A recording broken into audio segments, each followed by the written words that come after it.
Hi everybody, welcome to another Chats with Chaudhry. I hope you're safe and well. It is a glorious day here in the UK, and I'm delighted to be joined by Phacilitates Jeremy Roden, who is the VP for Strategic Alliances. And today we are going to be talking about the upcoming Phacilitates Advanced Therapies Europe, which is being held on the 31st of August to the 1st of September 2022 at the Royal Lancaster Hotel. I'm sure it's a hotel in London. So Jeremy, first of all, it's lovely to see you. How are you? I'm very well, thank you, Riz. It's good to see you as well. Nice to see you back and well. Yeah, well, thank you. Well, I'm not quite well. As for people who are watching right now, I've got COVID, but I am very well health-wise, but I still am testing positive, unfortunately. So I'm stuck in my office, which is a good thing, really. So I've done only work for 2 weeks. So, Jeremy, it's lovely to see you. Before we start talking about the upcoming Advanced Therapies Europe, though, for those people not familiar with Phacilitate as a brand, I know for a lot of people are, could you give me a bit of a background on Phacilitate and how it's developed over the years? Yeah, of course. So let's scroll back 22 years before cell and gene therapies were really well known within the market. There was a lot of promise around these new therapeutics that were coming out, life-saving curative medicines, as it was told back then. Not that I can say I was around for the founding. And essentially, this started as a small community, and it grew over the years as the economics behind this sector grew as well. And then scroll forward to today, and we're got one of the largest exhibitions in the world that's hosted in Miami, Advanced Therapies Week. And we've also got our European sector shows, which is around the automation series, as well as Advanced Therapies Europe. And we're essentially a network of people that are all driven towards helping biotechnology companies get to their commercialization series as fast as possible so that patients can access these life-altering therapies. That's really interesting. And one thing I do know, having sort of worked with you guys a little bit during lockdown, is that you're not just event organizers. You do actually, when you say the word community and networking, you are very much part of that, aren't you? It's not just the events that you're really sort of talking about when you talk about Phacilitate. No, of course. I mean, just a brief overview there. I mean, we can dig much deeper. We run multiple working groups that help get FDA standards and regulations pushed over the line and aligned with various different bodies across the globe. We work with partners which are all the way from the Asian side of the market through to the US side of the market. We do various tours around the globe for people that just need to meet the right people. We also run an online network and community, which has various working groups around workforce development and automation, looking at key challenges in those sectors to basically help the community move forward. Right. Right. Okay. I lost you for a split second, but you came back. So that's all right. Now, one question I've got for you is, for those people not familiar with Advanced Therapies Europe, how has that developed then, and how is that different from the Miami event? Yeah, it's a really good question, Riz.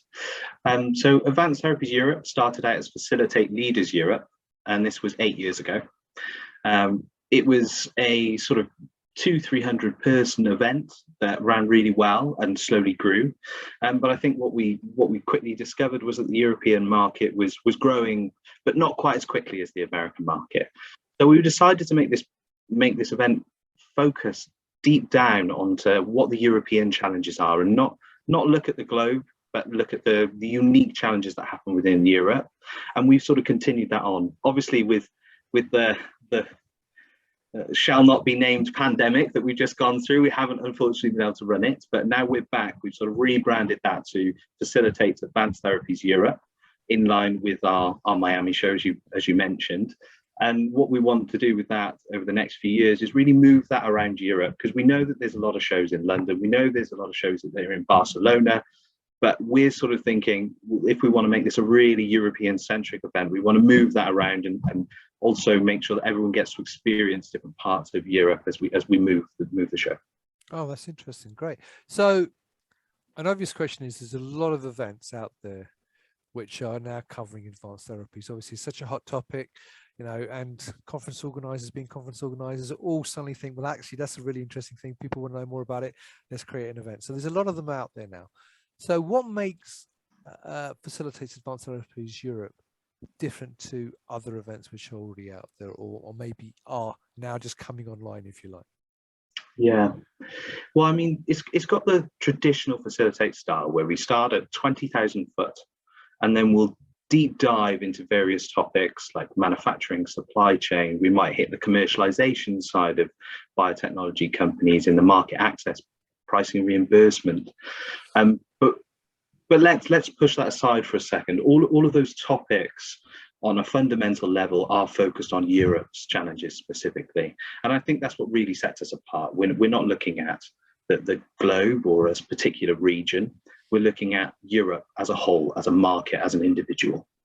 Right. Okay. And obviously a lot of events will have similar topics to you in terms of panel discussions or in terms of speakers and so on. So obviously, again, a lot of events now, and I know speaking to a lot of attendees, they're liking to get as much out the networking as possible, as well as obviously listening to the various speakers. So how do you encourage and engage people to sort of interact at your events, particularly now that it's live?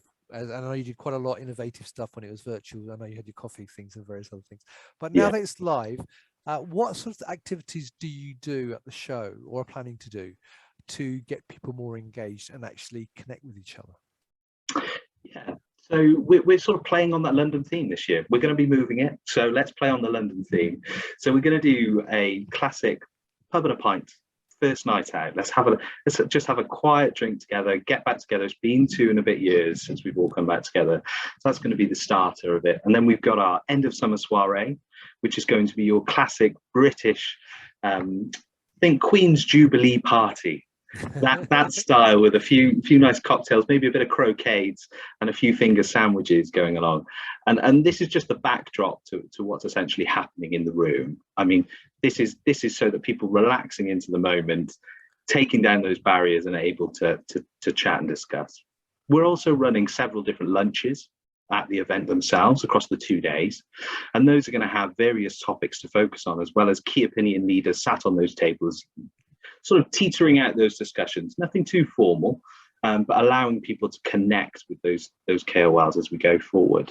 As well as we've just invested heavily in the state-of-the-art partnering system, the same one that Bio uses. So that on site as well will allow people to essentially book in those key meetings that they need to have, but they just haven't quite had that serendipity moment of bumping into that person.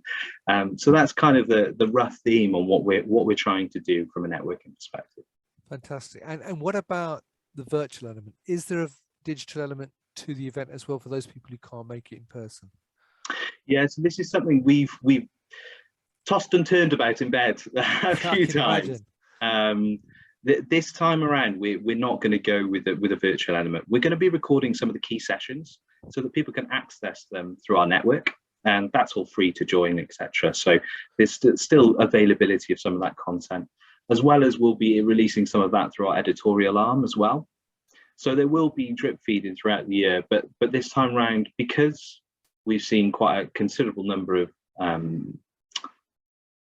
the COVID restrictions coming down, and there's not so much going on there from that perspective.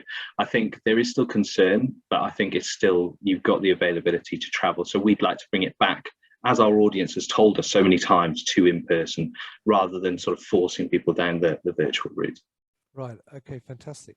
Now, the other thing I wanted to ask you about, and I know this is not your main responsibility, so you can only give me top line, it's fine, is that Phacilitates have just launched some awards around advanced therapies as well, haven't they? So, which is really interesting, because I've worked on many different awards in many different industries, and I always think awards are great. People genuinely love them, because particularly if you win them, you can use them as a badge on your own marketing. But it's one of those things that you do have to get it right in terms of credibility as well, because people have to feel that they're unbiased, the judges are sort of valid and all that sort of stuff. So what made you decide to go ahead and launch some awards around this particular area? I think we've got so much exciting progress that's happened over the last 10 years. And to our knowledge, there's not really an award ceremony which is serving this community. So as you know, this is not my main responsibility, but Kimberly Barnes has put this together over the last sort of 6 months. None of the awards are set by us. This is all set by the industry themselves. So we've got a board of, I think it's just over 30 people that are going to be voting and are voting on various awards that they've put forward. So it's really a community-driven award ceremony. And we'll be running this in Miami alongside Advanced Therapies Week. And I'll leave the details to come out in our videos over the next few months that you'll see off the back of Advanced Therapies Europe. Fantastic. Well, hopefully I can catch up with you and talk a bit more about that at a later date. So look, Jeremy, I wish you a lot of success in the planning for the upcoming event. Any final words about the event? Just to entice those people who haven't booked yet to say, right, you should be booking for next month's event. Come on down. Look, if it's by hook or crook and you just need a little bit of a discount or anything at all, just let us know. Reach out. We're pretty friendly. Riz can tell you. I certainly can. Well, Jeremy, I appreciate that. Thank you very much for that. Look, if you are obviously involved in areas of advanced therapies, then certainly you should be checking out Phacilitates Advanced Therapies Europe, which is being held, as I said, on the 31st of August and on the 1st of September at the Royal Lancaster.